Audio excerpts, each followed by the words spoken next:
And I have no option. Where you have left me, I have no option but to walk away from my duties, because I cannot read an incriminating statement on a matter that has not been investigated.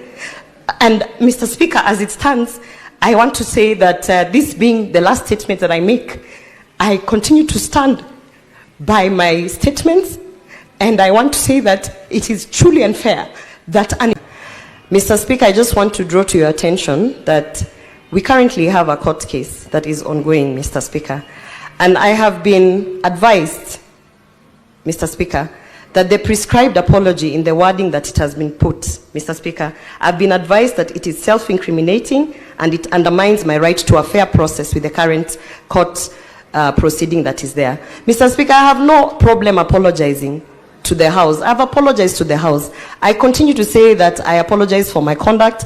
I continue to seek to my colleagues that I am sorry on the ways that I offended. To tender your apology as you stand at the bar. The other honorable senators may walk in and take their seats.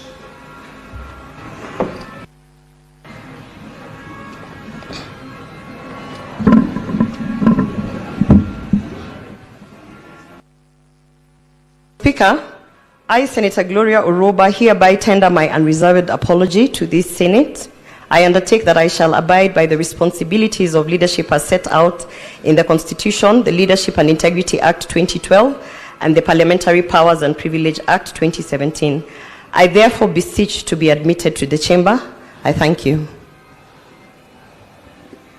Now, have a seat, Gloria, Senator Gloria. That is not the apology as prescribed by the Senate in the report. Now, let me help you. The Senate sitting on the 20th of September 2023, while considering the report by the Powers and Privileges Committee, passed certain recommendations. One of those recommendations, I believe it was recommendation number 3. It read as follows.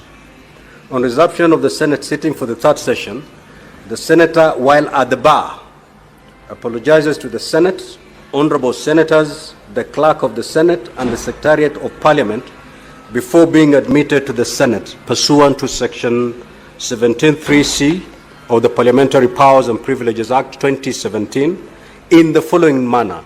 So the Senate actually came up with the wording of the apology. It is not open to you to craft or word your own apology. The plenary worded the kind of apology that you're supposed to tender, and it goes as follows. That I, Senator Gloria Oroba, hereby, under my unreserved apology, tender my unreserved apology to the Senate, honorable senators, Clerk of the Senate, and the Secretariat of Parliament for having acted in a manner which pursuant to Section 16E and paragraph 7 and 8 of the 4th schedule to the Parliamentary Powers and Privileges Act 2017 constituted a breach of parliamentary privilege, and that reflected adversely on the dignity and integrity of Parliament and its members, and was contrary to the best interests of Parliament and its members. I undertake that I shall abide by the responsibilities of leadership as set out in the Constitution, the Leadership and Integrity Act 2012, and the Parliamentary Powers and Privileges Act 2017. I therefore beseech to be admitted to the chamber. I thank you. This is the prescribed apology as adopted by the plenary. It cannot be amended. It is only Senate sitting a plenary that can amend the wording.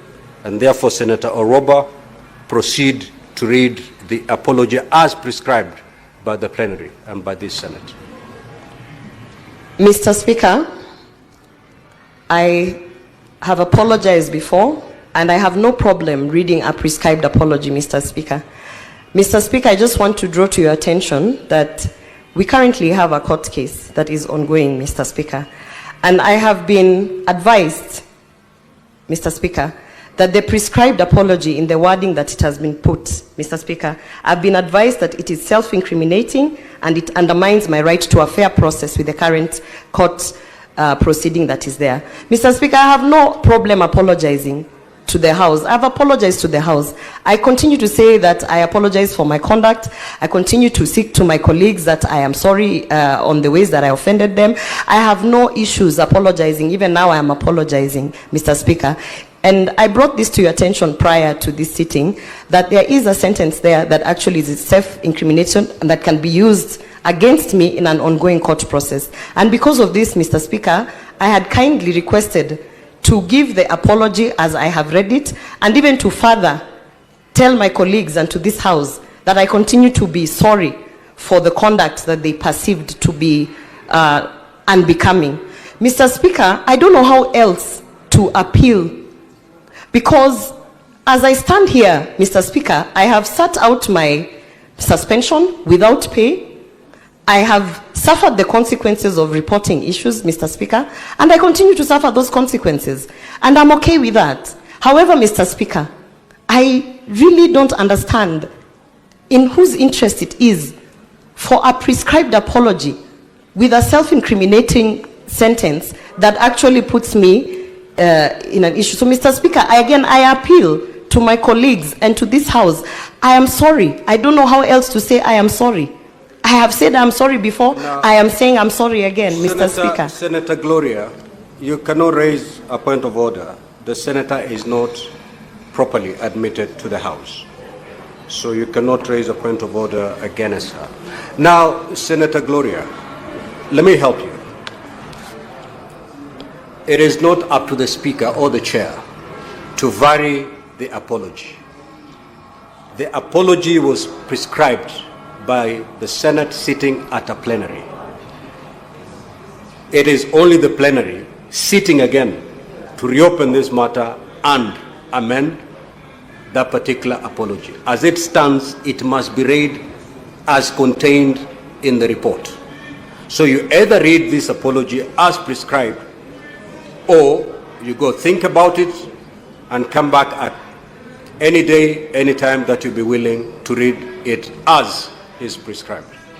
There is no two-way about it, because by allowing the apology that you've read out, I'm basically usurping the powers of plenary by amending a report that was passed and adopted by this Senate. I do not have those powers. I stand guided, Mr. Speaker. Thank you. I will, I have, as I've said, I have no problem reading it, but I have been advised, Mr. Speaker, and I'm not a legal expert, and I have an ongoing court case, Mr. Speaker. Senator Gloria. So it's I don't know what else is required from me, Mr. Speaker. The Chair is speaking, Senator Gloria. You know our standing orders. I have told you that there's only two ways. There are only two ways. You either read as prescribed, walk in and take your seat, or you don't read as prescribed and you walk out until such a time that you'll be ready to read the oath as prescribed. Which way do you want to go? Mr. Speaker, having had your advice and noting that by reading this apology, I will be incriminating myself, noting that this is attached to my work, I find that very unfair. Mr. Speaker, I stand by my dignity and I stand by where I am, and I have no option. Where you have left me, I have no option but to walk away from my duties, because I cannot read an incriminating statement on a matter that has not been investigated. And Mr. Speaker, as it stands, I want to say that this being the last statement that I make, I continue to stand by my statements, and I want to say that it is truly unfair that an incriminating statement is being put in an apology so that I can tie myself down to something that has not been investigated, not by Parliamentary Service Commission, not by this House, not by an independent one. So therefore, Mr. Speaker, I have no option but to actually walk away from chambers as you have directed, Mr. Speaker. And having said that, I would also want to inform this House that it is happening to me now, but it is going to happen to you in the future, because I am not fighting anyone. I am actually saying I reported a case, it has not been investigated, and the powers that be are actually influencing a process so that I can incriminate myself and therefore perjure myself in a court case that is ongoing. I find this very unfair, and this being the upper house, Mr. Speaker, I want to say that I'm disappointed, and I want to say that I am not going to trade a salary for something that has not been investigated. I can stay without the salary, I can stay without the position, Mr. Speaker, and I still continue to say it is unfair that someone who has reported a matter is being taken through this. Thank you, Mr. Speaker. Next order. Order number 3, messages.